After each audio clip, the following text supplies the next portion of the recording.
Ladies and gentlemen, let me tell you about a car so absurd, so French, and so completely out of its mind, it makes my neighbor's homemade camper van look like a Tesla. Introducing the 1968 Quasar Unipower, the only car in history that looks like it was designed by someone who ran out of paper and just used the packaging from their new refrigerator. Imagine driving through town in what basically looks like a mobile greenhouse. I'm not saying it's impractical, but if you parked it too close to a magnifying glass, you might cook yourself alive.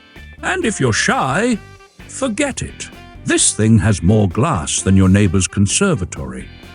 I think even my buddy Timmy blushed the first time he saw it, and that man once went streaking through a bingo hall thinking it was karaoke night. Before we dive deeper into this rolling greenhouse, make sure to hit that subscribe button to join the Cool Ideas circus.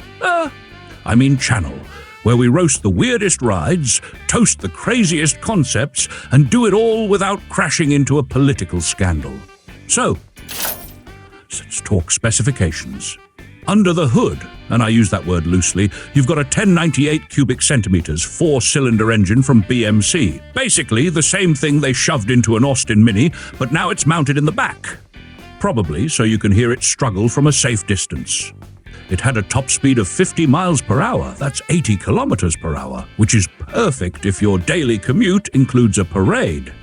And the dimensions? Brace yourselves, it was 66 inches wide, 64 inches long, and 74 inches tall.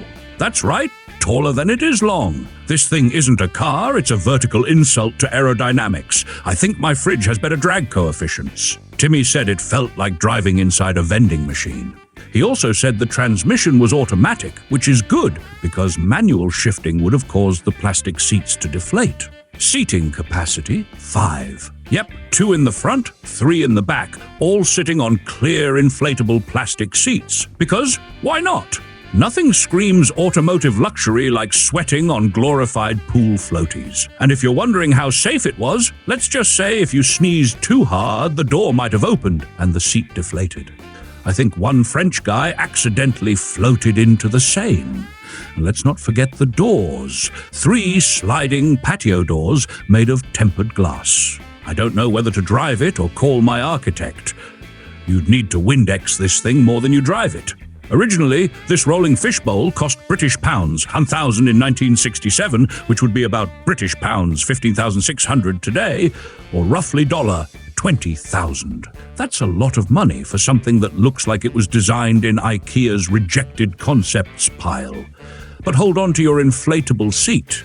Today, surviving models go for euros, 100,000 to euros, 120,000, or around $110,000 to $130,000. I know collectors are into rare cars, but this is what happens when you let your furniture designer make a vehicle. Only 13 to 15 of these things were ever made, most of them sold in France, because of course they were. The same country that gave us escargot thought, let's drive a terrarium. 5 are still known to exist, mostly hiding in museums or being wheeled out to scare children. And yeah, it was in a movie too, because if you're gonna make a car this weird, it better at least make it to the silver screen. The French film Elle boit pas, elle fume pas featured it, probably because even the director didn't believe it was real. Before we wrap, let me say this. For just $1, you can sponsor this channel and help us keep finding these rolling oddities so you don't have to. $1.